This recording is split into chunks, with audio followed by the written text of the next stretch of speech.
Good morning. Good morning and welcome to the Unitarian Universalist Church of the Desert. I'm the Reverend Ian Riddell and I have the honor and delight of serving this congregation as its minister. And today I have the joy of doing the really important job of being worship associate as we welcome Michael Mullins to our pulpit. Michael is a deacon in training connected with St. Margaret's Episcopal Church in Palm Desert and is the champion here in the Valley for the Laundry Love program. We're so grateful to have you here this week, Michael, to talk about Laundry Love and your own journey. Welcome. As we begin our service, we acknowledge that we gather today on the unceded land of the Agua Caliente Band of the Cahuilla people, and we commit to grow in our understanding and relationship with this land and with the people who inhabited it and nurtured it before our arrival and who inhabit it and nurture it today. In this congregation, our shared values call us to work for love and justice and to welcome and celebrate the rich diversity of life.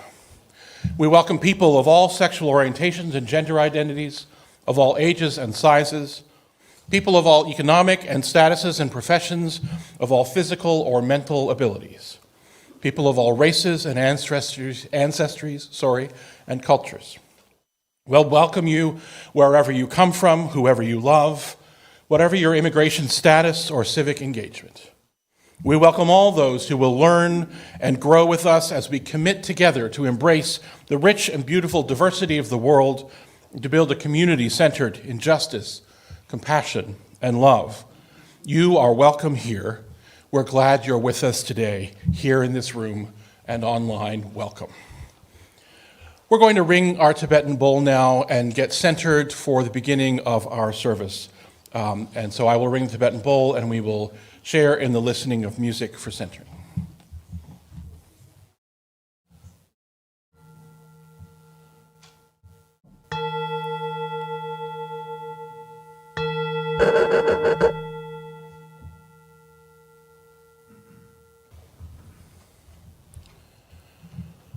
These are the words of my colleague, Gary Kowalski. In this quiet hour, may our spirits be renewed. In this gathering of friends, may we be ready to extend ourselves to those in need and with trust to receive the hand that is offered. In this community of ideals, may we remember the principles that guide us and reflect on those things that give meaning to our lives, renewing our dedication to serve the highest that we know. In this time of worship, may our minds be open to new truth and our hearts be receptive to love as we give thanks for this life that we are blessed to share. And so we gather together to worship today. Friends, I invite you to rise in body or in spirit as we sing our opening hymn, number 128, For All That Is Our Life. The words are on the screen.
Will you join me in the words of our Unison Aspiration friends as we light the chalice of this community? May love be the spirit of this church. May the quest for truth be its sacrament, and service be its prayer. To dwell together in peace, to seek knowledge and freedom, and to help one another in fellowship. This is our aspiration. Now Shirley is going to come forward and light our Biopar candles.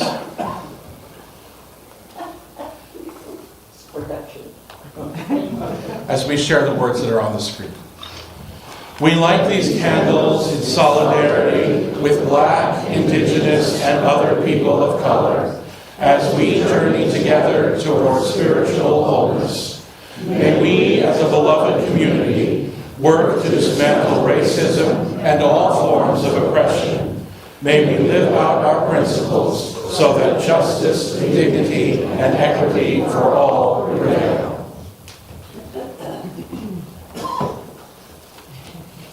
Jack is going to come forward and introduce some folks to us.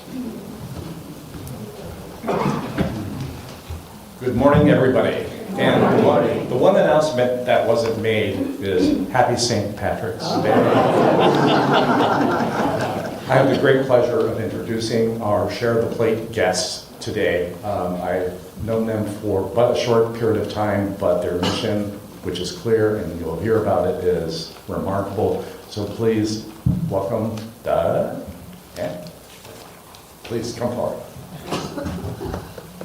Thank you, Jack.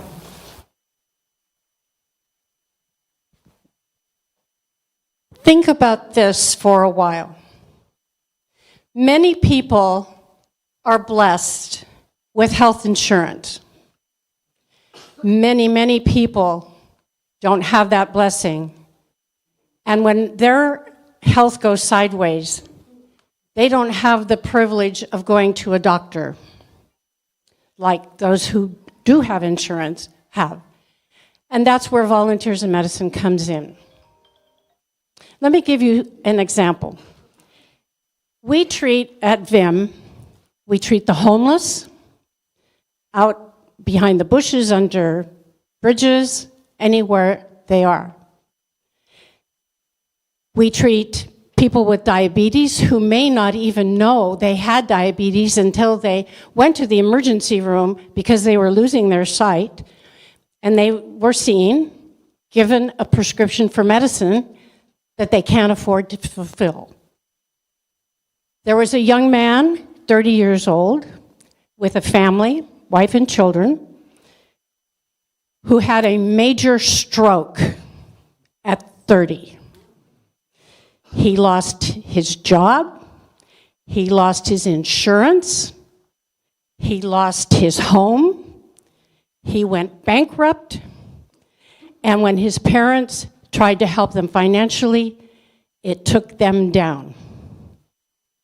And this is where Volunteers in Medicine comes to help. You know, God has given us life with a purpose. Some haven't discovered that yet. Some have multiple purposes, and some people have lost their purpose when they retire. Volunteers in Medicine's purpose is to treat humanity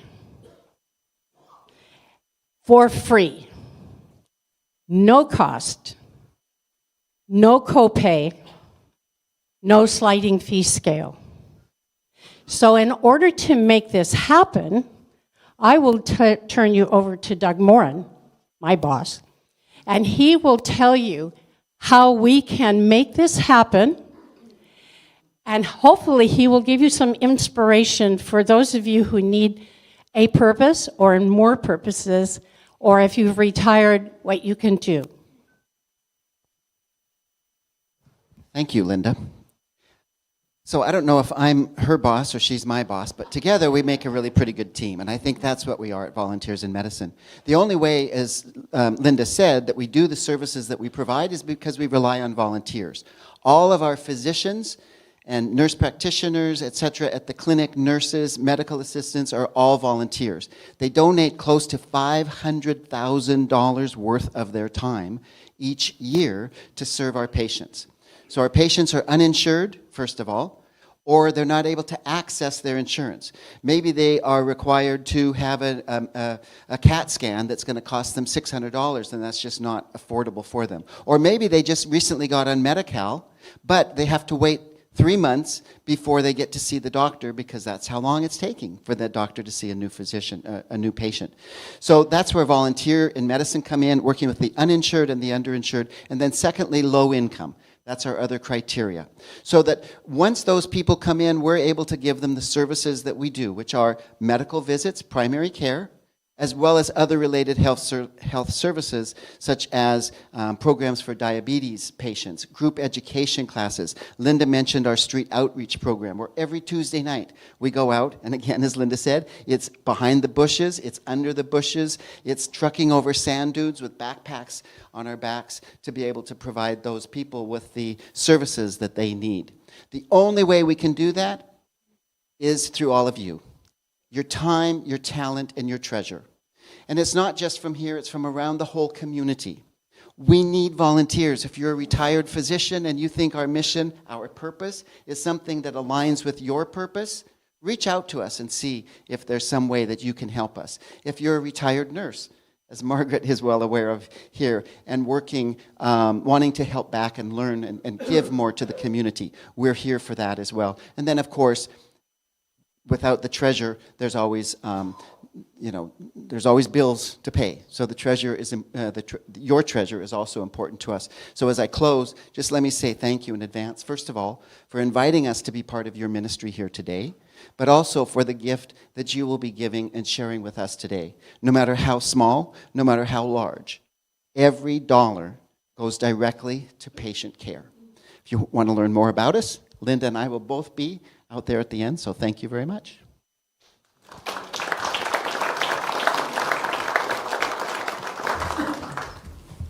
Thank you, Linda and Doug. And we hold this healing energy, this love, this hope for safe travels, this joy at reconnection, and concern for a loved one. We hold all of these things in our hearts today as we hold the joys and pains of our own lives and the joys and the pains of the world. Will you pause with me now for a time of prayer and contemplation? Spirit of life, source of love, fire of our broken but still shining hearts, we are gathered together again today. Here we make the choice to come together in community, to share our love, to share our hope, to share our need for each other, to share our need for possibility. We gather in the face of a world that feels so full of turmoil and violence. We hold in our hearts all those whose lives have been ruptured, destroyed, threatened by violence, by war. We hold all of those in our hearts. We hold all in our hearts who are held captive, who are prisoners or hostages. We hold all of them in our hearts and hope for safe return, and a return to peace, a return to safety, a return to remembering that each life is sacred and holy, no matter where it lives, no matter what its religion, no matter what its hopes for the future. Each life is holy and sacred and must be protected. And so we hold in our hearts a hope, a wish, a demand that the leaders of our nation and the leaders of other nations choose to honor life, choose peace and safety and reconciliation and hope over violence.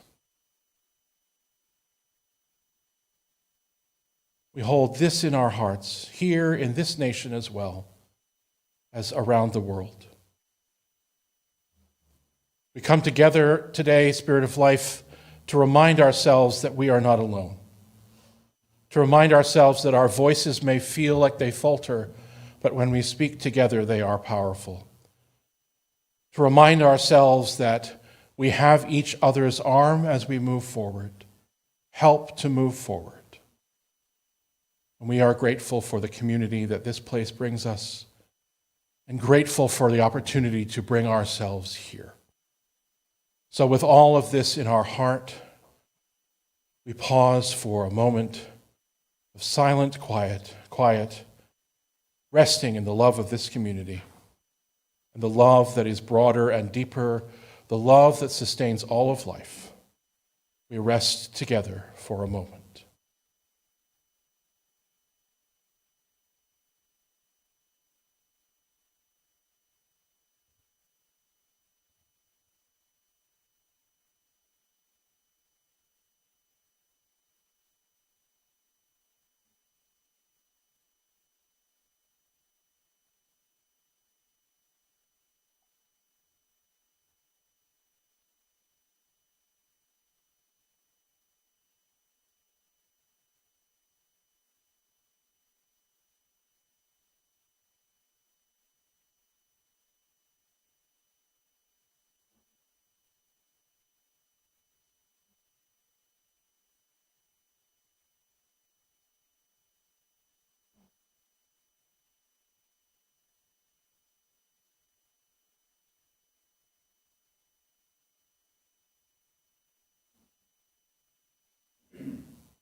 May all beings know peace. May all beings know an end to suffering. May all beings know love. Will you join your voices together, please, friends, as we sing Spirit of Life, Fuente de Amor.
I'd like to welcome Michael to our pulpit.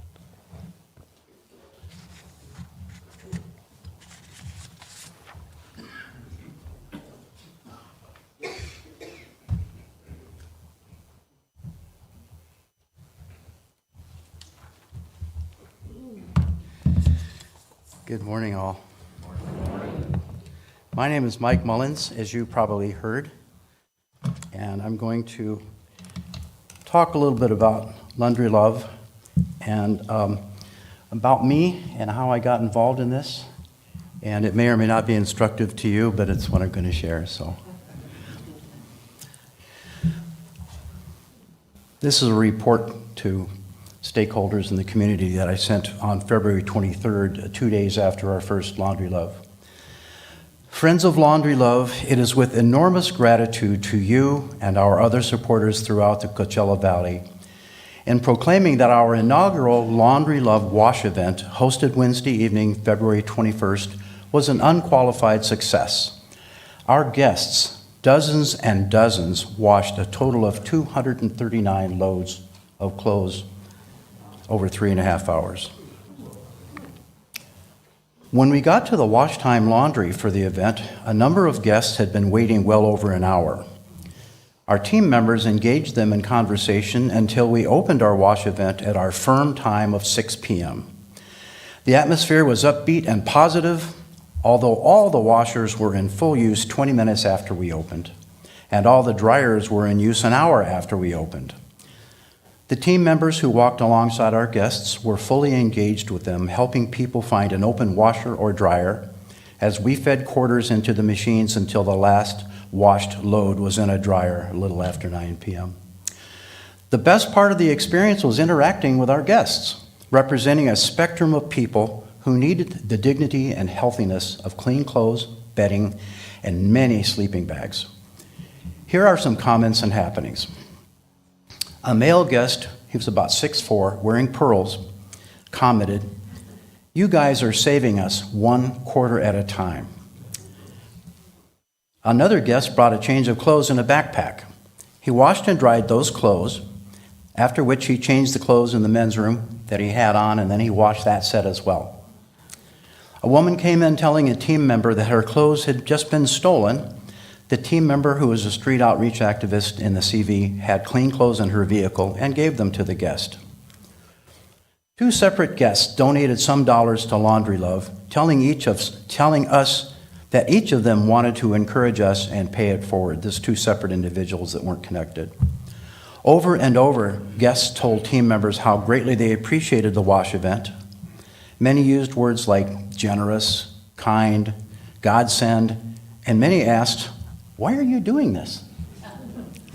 One of our team members told me, "As I was chatting with folks, a lovely man, Jose, told me that he was blessed to partake in Laundry Love's services. I thought to myself, I am blessed as well." What we do, Laundry Love, we help individuals and families and households wash and dry their clothing, bedding, towels, shoes, sleeping bag, whatever, with no cost to the people who need these services. We provide free washing machines, detergent sheets, dryers, and dryer sheets if desired, and these machines are at no cost to our guests.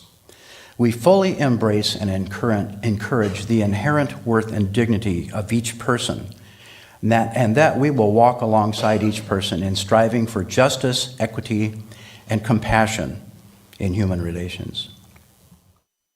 The story of Laundry Love began with T-Bone, a houseless gentleman living in Ventura, California some 20 years ago. In one particular conversation, a question was asked of him: "How can we come alongside you in a meaningful way?" His response was honest and practical. "If I had clean clothes, I think people would treat me like a human being." Man. The Laundry Love Initiative consists of regular opportunities like this one to come alongside people who are struggling financially by assisting them with their laundry. I mean, if you imagine if you've got a household of, let's say, 4, 5, 6 people, I'll tell you that the 6-load washer at the wash time is $7.50. Now, maybe you can get all your clothes done with 3 of those. You're still talking $23. And for a lot of people who are living a nickel at a time, $23 is not doable. Laundry Love partners with groups and local laundromats in cleaning clothes and linens of low-income and no-income people, families, and persons. We see the laundromat as a place where strangers become friends, people are known by name, hope is hustled, and the worth of every human being is acknowledged and celebrated. I'll share a brief poem. May I never be so blind that within my mind I fail to see what I need to see, and as a result, my own opinions exalt, acting pridefully, arrogantly, and narrow-mindedly. May I never be so blind that I only seek to find that which cements my view, or those who think the same way too, and as a result, intelligence and common sense insult, acting negligently, short-sightedly, and perilously.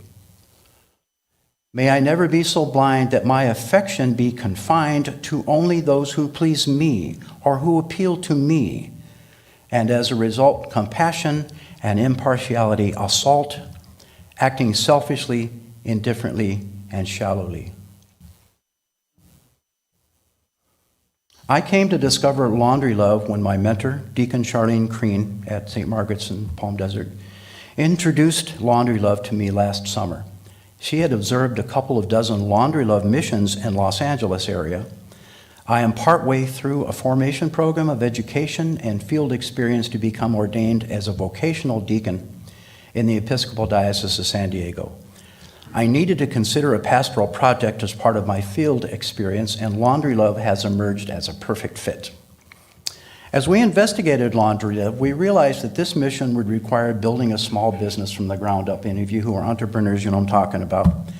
So there was thinking there are 5 key elements. The first is a place. So we found a well-placed laundromat, which is the Wash Time laundromat at Vistachino and Sunrise Way.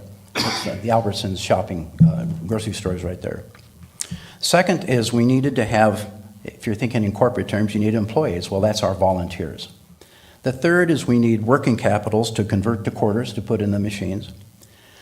First, we would need to have customers, so to speak. Those people would be people who would come from living in their cars, living in various circumstances where money's tight, and they would be our customers, so to speak. And fifth is a product, and the product, of course, is clean clothes, bedding, laundry, etc. So now I manage the first laundry love in the Coachella Valley. As far as I know, it's the first one. These are not corporate activities. There is a laundry love it has a national clearinghouse, really, and a lot of people post their laundry love locations online. And I know because I've gotten a number of emails from people that saw us online even before we had our first wash time, our first wash event.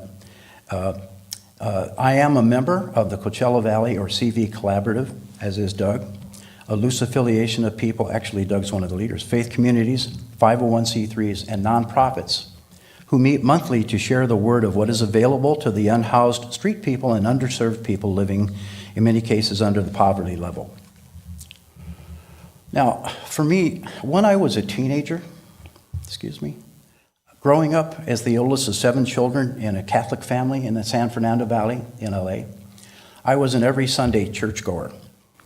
One day when I was 18, I went with several other young parishioners to the rectory where we met with a priest who was inquiring as to anybody that might be interested in going to seminary and becoming a priest. I was very interested right up to the part, but oh, by the way, you have to be celibate. If I had been in any other mainstream Christian tradition, I'm sure I would have gone to seminary, been ordained, and been pastoring someplace. But I wasn't in any other tradition, so I passed. But as I look back, that was the beginning of my consciousness of striving to serve God's people in an ordained role. I had a second sense of call with the Lutheran Church in Minneapolis in 1999, but the timing was wrong, so I deferred again. In August of 2021, my wife Wendy was diagnosed with stage 4 pancreatic cancer. Thank you. We were living in Minneapolis and left and came here to get her out of the winter cold. We moved here in November of 2021. Wendy passed away in October of 2022. Before she passed, I had discovered the diaconate path, and we agreed that this would be a ministry that we would share, as we had been very active as church musicians. This diaconate would be the successor for our faith and love, so I can carry her with me when I'm... Starting in November 2022, I was involved in a year of discernment to help me confirm my call to the ordained diaconate. We're all in agreement, and so I have 20 months of classes and field experience ahead of me. Along with laundry love and my financial advisory practice, 37-year veteran, I am plenty busy. Now I want to share with you what moves my heart in the scriptures. When I was a teenager, before I went to that meeting at the rectory with that priest, I recall sitting in church and hearing the scripture from Matthew 25 in particular, along with, when I was thirsty, you gave me food. You know that scripture. I'm going to read that in a second. And I remember sitting there in the pew thinking, I have no idea how to do that. I have no idea. How would I do those things? And my whole life it's been in the back of my mind that someplace, sometime I would find a way to engage with that. And so here I am. What moved my spirit and my heart were two scripture passages in the New Testament. One is from Matthew chapter 25. Come, you that are blessed by my Father, inherit the kingdom prepared for you from the foundation of the world. For I was hungry, and you gave me food. I was thirsty, and you gave me something to drink. I was a stranger, and you welcomed me. I was naked, and you gave me clothing. I was sick, and you took care of me. I was in prison, and you visited me. Then the righteous will answer him, Lord, when was it that we saw you hungry and gave you food? Or thirsty and gave you something to drink? And when was it that we saw you as a stranger and welcomed you, or saw you naked and gave you clothing? And when was it that we saw you sick or in prison and visited you? And the king will answer them, Truly, I tell you, just as you did it to one of the least of these who are members of my family, you did it to me. My other New Testament favorite in this regard is from James, who wrote, What good is it, my brothers and sisters, if you say you have faith but do not have works? If a brother or sister is naked and lacks daily food, and one of you says to them, Go in peace, keep warm and eat your fill, and yet you do not supply their bodily needs, what is the good of that? Show me your faith apart from your works, and I by my works will show you my faith. I read a blog recently, it kind of struck me. He said, I have rarely met anybody that has no faith. Faith is a belief that translates into an action. Most often we compare this to religion, but it does not need to be.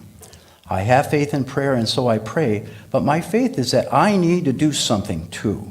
So I also give to charity and provide dinners and services to others. By the way, in my opinion, regarding that scripture, clean clothes should be right in there, like something like, when I saw you with dirty clothes, I enabled you to wash for free. Something. Right? I mean, it just seems to fit. Okay, as for laundry love, I have a volunteer need. You probably saw that coming, right? My volunteer need is simply this. I would like to ask you members, if some of you would be willing to volunteer to serve just one laundry love wash event. On Wednesday, April 17, we open at 6, but I would ask for you to be there from 5:20 for a walkthrough and until roughly 9 to 9:30. I will need about 8 people who can handle being on your feet most of the time. You will be helping our guests select washing machines and dryers, which will mostly depend on which ones are available at the time. And I have people there that will be watching that and spotting that for us. As I mentioned earlier, our washers and dryers were 100% in use early on in our wash event. Cheryl Eaton and I will be in the patio area out here with a sign-up sheet and to answer questions. And oh yeah, to receive donations. The donations are converted into quarters, and we spent $550 in quarters the first time. Since the machines were 100% engaged, we're probably pretty close to all we're going to need to spend, all we can spend at a time without more machines. And I will close with a final bit of poetry from Lance Landau. May I never be so blind that I become aligned with those who deliver ill, or agencies that violate one's will, and as a result, more evil catapult, acting shamefully, foolishly, and inhumanely. No, but rather mingling with all, consulting with the many, listening receptively, reading widely, searching open-mindedly, examining thoroughly, and then considering it all, always acting respectfully, charitably, thoughtfully, and prudently. Yes, may I never be so blind, because I could well find that as a result, something, somehow, somewhere, sometime jolt very painfully and regretfully. May the Spirit of life fill each of us with a sense of satisfaction in the care and feeding of our fellows in this ever-compelling journey of life.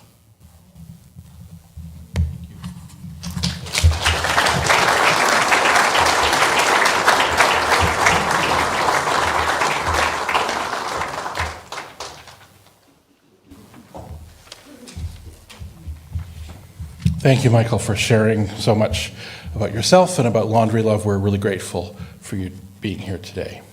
Friends, I'm going to invite you to please rise in body or in spirit as we sing together our closing hymn, Answering the Call of Love.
I have a few announcements today.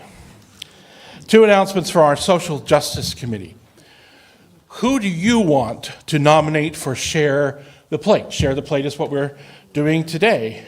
Nominations for next year's Share the Plate will be open March 29th to April 12th, with voting happening soon after. Start planning now so you can nominate as many of your favorite local, we focused on local folks, nonprofits as you wish.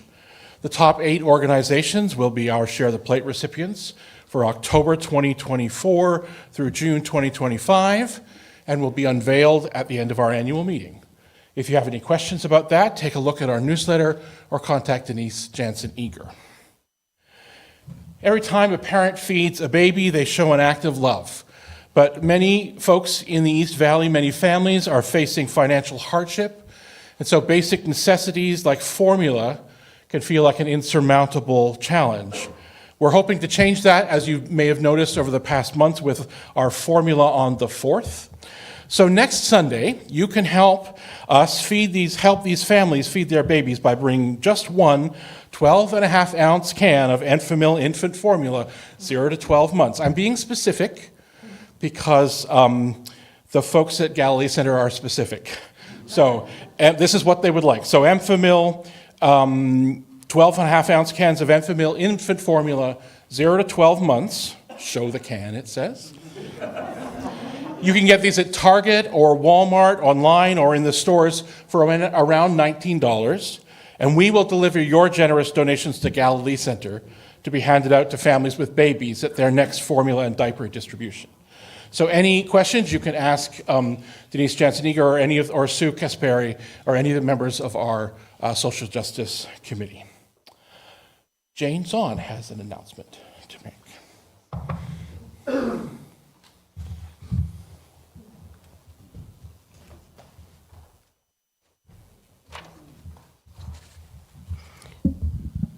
Hi. For those of you that don't know, my name is Jane Zahn, and I am I'm the liaison to the Unitarian Universalist Association, which is our national organization. Every year there's a general assembly where all the business of the organization is addressed. And in addition, at the general assembly, there are workshops and worship services, the Ware Lecture, where a very important person, leader in our country addresses the entire general assembly. This year, the GA will be all virtual, and there will be something very new.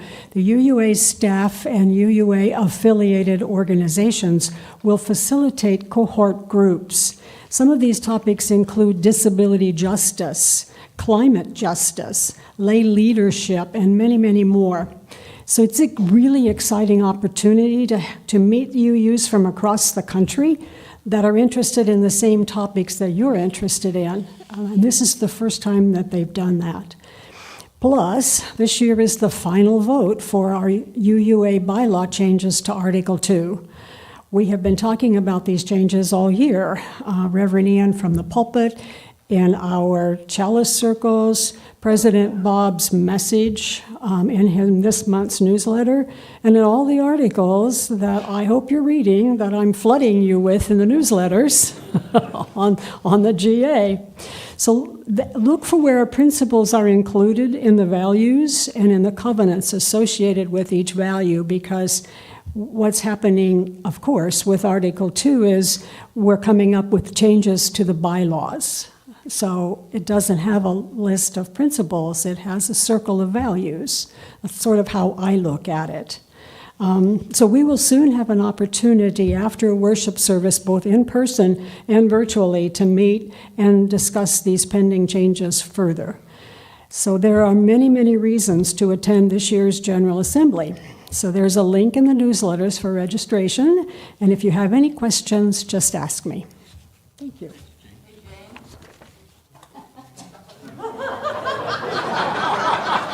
What? Are there opportunities to have group viewings for the GA virtually?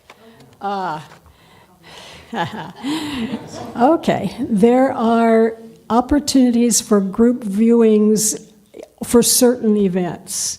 For the, I believe for the worship services. We'll be doing that here.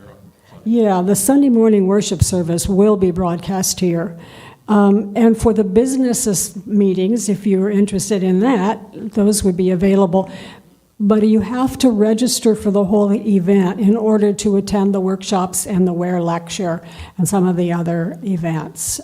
For those of you who are just really interested in attending the business meetings, you can do that by donation. So they're not charging for an event to do that. So, and if you really, it's going to be fascinating because the discussions will be really, really intense and fascinating over the changes to the bylaws. So if you really want to get in on the fun part, just go to the business meetings.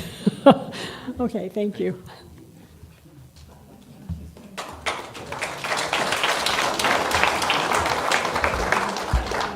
Thank you, Jane. And it is our habit here to, on the Sunday morning, for the Sunday morning General Assembly service, to share it here with all of us. So even if you don't go, you can participate that way. And surely the Master has some words for us. All these gentlemen. Good morning. I'm Shirley Lemaster. As you know, Script to Stage to Screen has been the performing arts project of the Unitarian Universalist Church of the Desert for 15 years. How many of you have ever come to one of our plays? Wonderful. That just makes my heart sing. How many of you have ever volunteered for any activity? You might have acted, you might have directed, you might have been on the executive committee, you might have passed out the programs in the lobby. How many of you have ever volunteered? Stand up, please. If you've ever volunteered, please stand up. Wonderful. And Bill is back there. He's standing up. He and Johnny have been on our executive team for a couple of years as well. Terry and I have been on the executive committee ever since it was established, and it's been quite a challenge. Our theater group has been nominated for hundreds of Desert Theater League awards. And we have won many, many for directing, for acting, for technical ability, for original writing. All of our plays are original works. And we get submissions from around the world, not just from California, and all across the United States. Well, for everything there is a season, and it is my displeasure to announce to you that we are closing. Yeah, at the end of the year, so you've got 4 more opportunities to see 4 wonderful plays that we will be presenting. I want you to understand we are financially sound. This is not a financial decision. It's just time, I think, for us to be closing. So, and I think you already know that we have never taken any money from the church. In fact, every year we contribute. We have a line item in our budget, and we make a nice sizable contribution every year to UUCOD, which has been so generous and kind to us, allowing us to present our programs, our plays up here on this little stage, allowing us to do our rehearsing here, and supporting us in so many different ways, not financially. Jim, would you want to come up and tell them about the next play? I can. Yeah, come on. And while he's coming up here, I will tell you that our last play will be in June, and it'll be on June 21st and 22nd, and I'm going to be in that one as a swan song. Well, we know that it pays to advertise, so here we are. And I just want to read a little bit about this play. It's called Life, Love, and the Pursuit. And it's written by Shirley Chester and directed by Don Salufo. And in this play, 67-year-old Maxine Stanford meets successful writer Ryan Allen Squire. As Maxine attempts to play matchmaker for Ryan, the two develop an unlikely friendship that changes both their lives. Director Salufo says of the play, "I am so proud to have the opportunity to direct this original drama. It poses a few questions on the definition of what is romantic love, and when it does arrive, can we accept it? So fasten your seatbelts for this roller coaster ride called love." Okay? She's already told you when. This Friday. Well, I should say, it only costs $15 and you can buy a glass of wine and a cookie. Okay?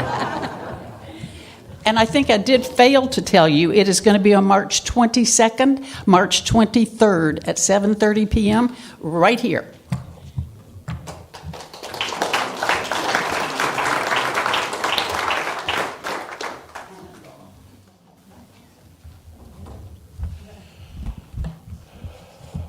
Just want to take a moment to say thank you to Shirley and Terry and all of the volunteers who have supported S2S Script to Stage to Screen over the years, who have provided us an opportunity to see some wonderful things, and it has been a huge success and a wonderful thing. So we are so grateful for that, and sad that it's coming to an end, but very grateful that it was enriched our lives for so long. Thank you.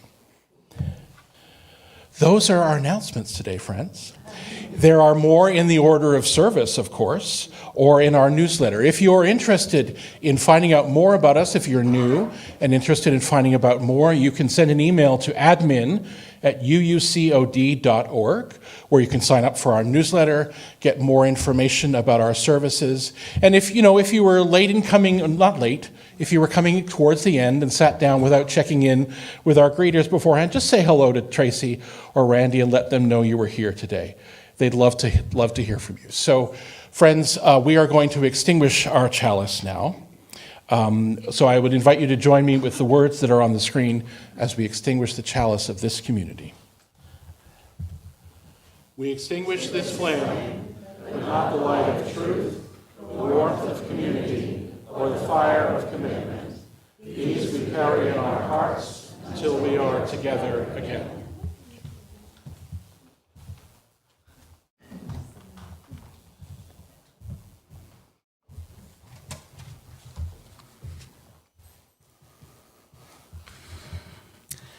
May the road rise to meet you.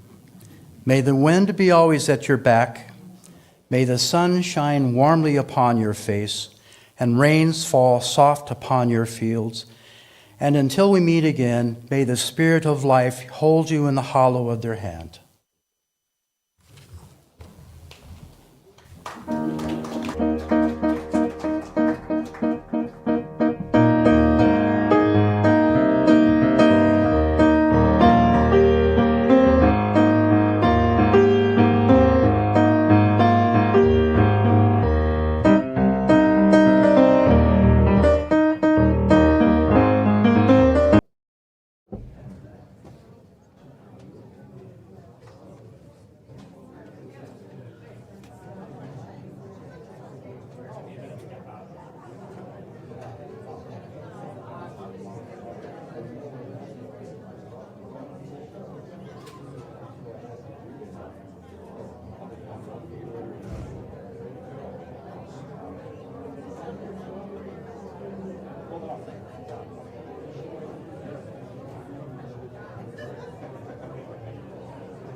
down looking at it. Okay. Short of putting it out.